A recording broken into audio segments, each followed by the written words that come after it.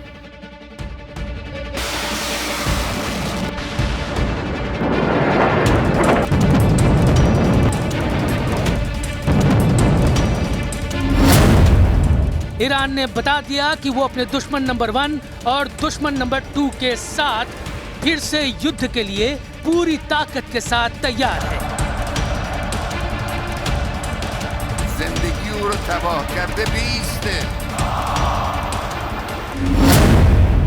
Iran के सर्वोच्च नेता अली खमैनी ने कह दिया कि ईरान झुकेगा नहीं, ईरान डरेगा नहीं और ईरान से अब कोई टकराएगा तो बचेगा नहीं। Well, I think one thing President Trump is very good at is always keeping all of his options on the table, and airstrikes would be one of the many options that are on the table for the commander-in-chief.